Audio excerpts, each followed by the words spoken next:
Hello everyone, welcome back to my channel. I am Ankit, a junior at BITS Hyderabad, and in this video I'm going to talk about a book I recently read called Building an Effective Dev Portfolio by Josh Cameo. I really felt I needed to rebuild my whole dev portfolio based on the cues I learned from this little ebook. You've been knocked down and got up again. In a corner, you're surrounded, no defenders.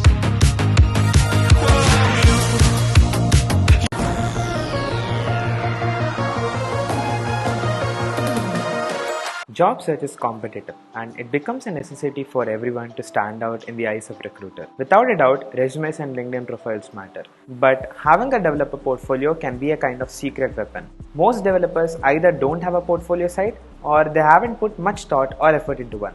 The reason for this is that building a solid portfolio site is rarely a priority for developers. This is where you gotta grab the opportunity and leverage yourself. Having a polished portfolio in such an environment might be just the leg up you need for that job. You might have built very great projects, but if you fail to showcase them in front of recruiters in some or the other way, then it is futile to spend a plethora of time.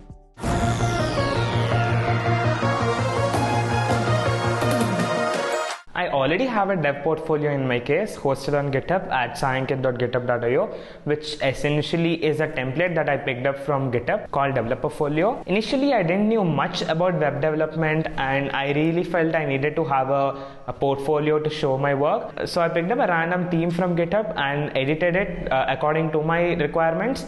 And to be frank, that time I didn't know much about React and web development, but somehow I edited it and hosted it on GitHub pages. And being a developer, it's not so acceptable to have a template folio or a no-code folio. The book said the portfolio should make people really excited to meet you and know more about you. But then I've seen many people using the same template for their own portfolios, which doesn't make my portfolio unique and according to my requirements. So yes, I really need to change this. Also, I'm going to reflect on my existing portfolio website based on the do's and don'ts mentioned by the author in the book.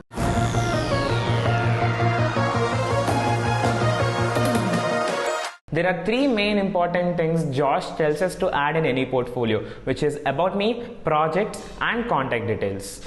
Coming to the about me section, it should give a special touch to your portfolio and should resemble your personality very well to the visitor. It should include who you are, why you started development, and what do you want to do with this. It should clearly build a narrative around the topic, justifying the title about me. Being an aspiring developer, you should have a couple of projects on your portfolio to showcase your development skills. And there is this one thing Josh talks about projects, wherein most of the people include card lake structures with a photo on it, GitHub link and hosted URL on their portfolio sites. Yes, I have also done the same mistake, including the same card lake structure. And after reading this book and understanding why you shouldn't be doing such activities, I completely agree on his point now, because no one actually redirects to your GitHub page and read through the code or read through the README or go to your active URL and wander across the page. Because the visitor or recruiter doesn't have any context regarding why you build that project, what that project offers and what does it solve, it doesn't serve the purpose of showcasing your project. I agree, having a project on GitHub and having an hosted URL helps a lot on your resumes and LinkedIn profiles.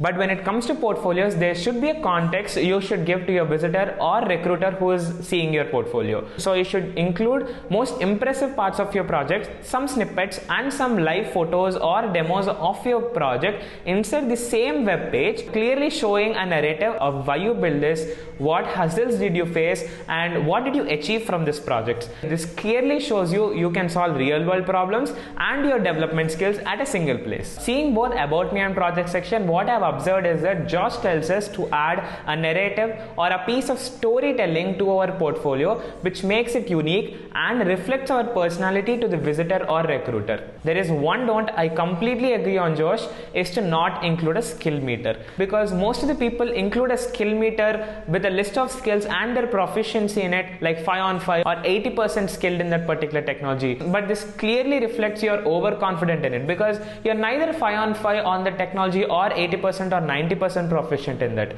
So even if you're a pro in that particular skill or technology, never include a quantitative measure. Alright, so now I'll tour you to my existing portfolio to show what mistakes I have done in accordance with the book and how I'm going to revamp my whole portfolio in the upcoming days.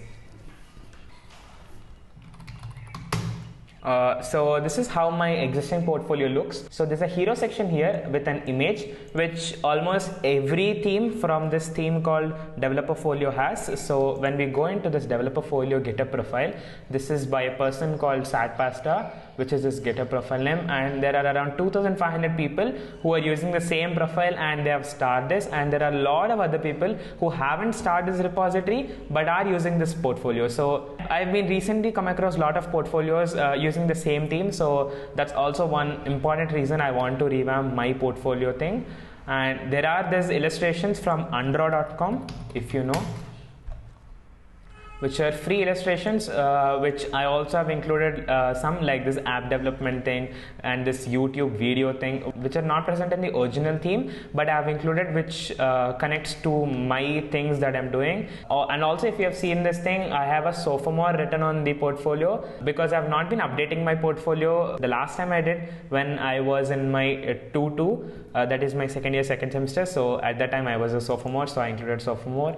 And there is this about me section which is quite less, I would say, and which doesn't reflect any personality. I just written what is there in my LinkedIn bio. I need to change both of my LinkedIn bios and my about me section here, which should clearly show a narrative across my own personality, which is also mentioned in the book.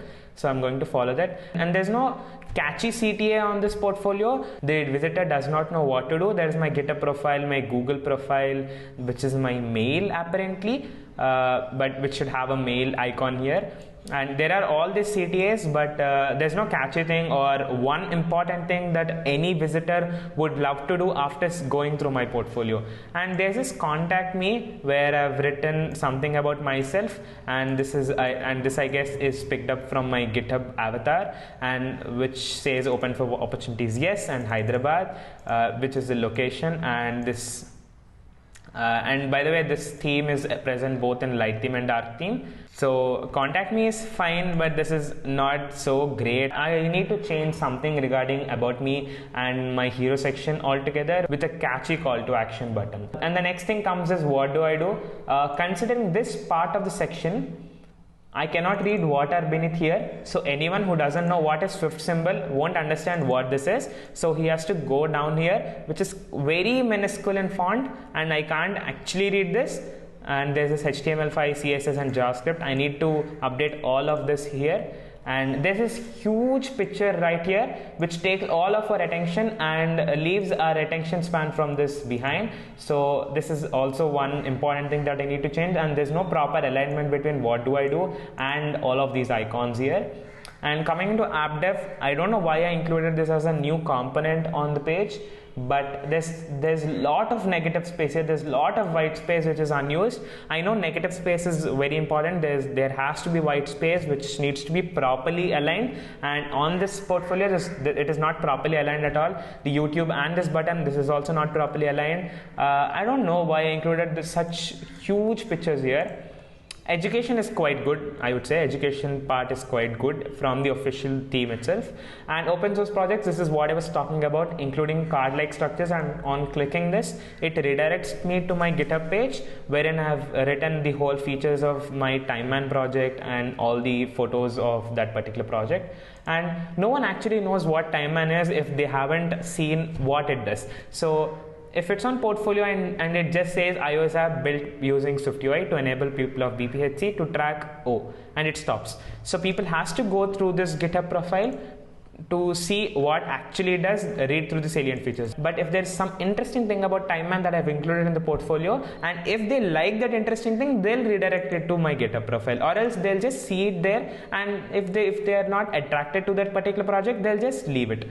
So that's also one important thing. I think these are picked up from my GitHub pins, because this is what my GitHub pins currently are. So I need to change my project section completely. I need to revamp my complete project section. There's a lot of work to do with my project section. I have to cleanly write a good narrative across what projects I've done. And these are some Medium blogs I've written.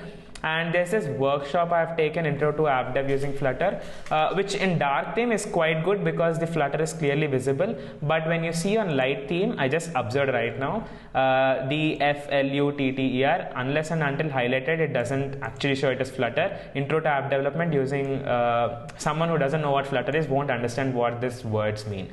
and the event redirects me to my YouTube recording of that particular event. So yeah, so this is a quite random theme I picked up, and I need to completely revamp this. And this logo also, everyone using the same logo. I know this logo looks really cool, but everyone using the same logo with the same theme and with the same tags attached at the end. So it is quite common right now. And considering the animations, the wave animation is quite good. I liked it. But when it comes to hovering animations, it is very linear. You would see it is very linear here. It's box like. I don't like boxes, but I don't know at that time how to do web designing in React, so I haven't touched much of the design aspects. The animation is quite linear here, which I need to make an ease in animation. And yeah, animation part is quite bad, I would say. And there's no need to show a hover button on this. I just need to toggle this, right? I know this is a toggle button, so I don't need a hover state on this particular button. So yeah, this is how my existing portfolio looks, and I need to revamp completely. And I also wanted to show you one thing. One simple logo I have created, which is a tentative one, I say, because I've not finalized on the logo what logo it should include. But there's this typeface I found on Behance called Space Type, which I found really exciting, and I just played around with that typeface and I found a good logo for my website. I'll just show you here. Yeah, this is a light version of the logo. I included both a regular font and expanded. So this is an expanded version of the same typeface, and this is a regular version, and I've included this is an expanded one. So this is how it looks right now. I added a little shadow to the button here, and this is how the dark theme one looks like. I need to fix my shadows for the dark theme though.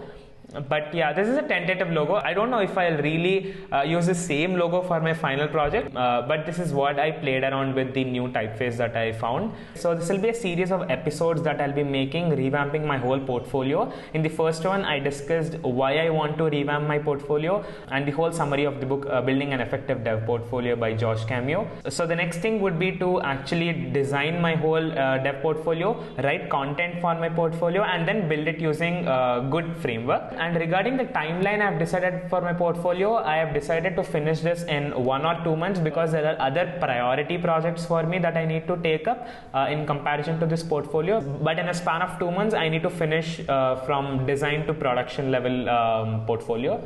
And I'll be making episodes pertaining to that on this channel. So tune into this video. If you like this video, please hit a like, and if you love the content on this channel, please hit subscribe button and share this video.